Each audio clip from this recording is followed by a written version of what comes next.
to get our birthday candles for tonight for our 5th birthday, so we're excited about doing that. It just seems like whatever you need, Buc-ee's is going to end up having it. So I want to thank Buc-ee's for hosting us. We also have Kevin Tebow from the Florida Department of Transportation here. And then we've got a lot of other folks here. We have Frank and Bud Severino from Daytona Beach, Stacy Cunningham Welch, owner of Cunningham Oil, and Steve Asher from Wawa here. Are you here? Steve Asher from Wawa. You know, Wawa, they now do burgers. You guys have been doing burgers now for a few months, right? Yeah. So, like, they have all the sandwiches, and now they have burgers, which is pretty neat. We got Representatives Federhoff and Webster Barnaby, and we have Senator Tom Wright. Tom Wright has probably been to more of my press conferences than any member of the legislature, more than the leadership even, because he's involved in so many different things. But we're happy to be here.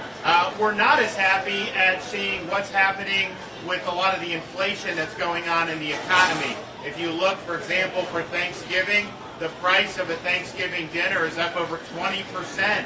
Just over last year. People are seeing it, all kinds of things that they're having to buy. The prices are going up. So even if you start making more money, if the prices are going up faster than your job, than your wages or your salaries going up, you're actually losing ground in this inflationary economy. And so we think this is a huge problem for working families in Florida. Really, it hits everybody, but it particularly hits people, blue-collar people, people on fixed income. And we told Biden said that this was not real 6 months ago, that no serious person thought inflation was real. And actually, we now know this is real. We knew then, I said it then, but now everyone acknowledges this is really, really serious. And so how is this hitting people? It's hitting people in a variety of ways, but I think the thing that's been most dramatic for most people, because they deal with this in their everyday lives, is how much gas prices have gone up.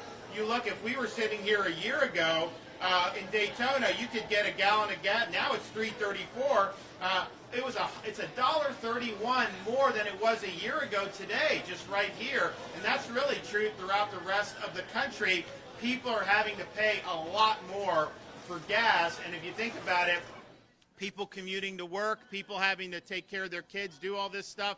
It isn't like you just can't get around anymore and just stop doing the basic things of life. So that's a cost that really gets imposed on a lot of people who are working hard, and this has a huge impact. And so we looked at that, and that's something we're very concerned about. I mentioned a few weeks back we are going to do something about it, and so we're going to announce that in a second. But you know what exacerbates this is these problems with the supply chain. You got all these ships sitting out the coast of California. You know, they used to not even do 24/7. Our ports do 24/7. I mean, we want to do this. We want to get the goods to market.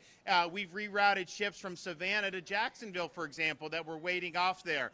And it's a huge problem. You're starting to see more and more problems with that. That contributes to the inflation because you don't have as many goods to market, and so the costs end up going up. And I just wonder, with all these inflationary pressures, you're printing more money is what they're doing. That's not going to help inflation. That's going to exacerbate inflation, and it's a really, really big problem. So Florida has said our ports are open.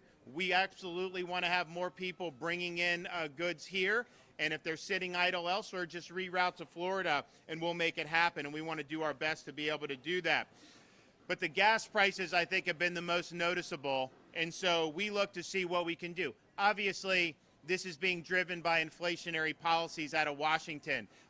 It's not something that's, Florida is obviously not causing this. It's happening all across the country. But what could we do to make an impact?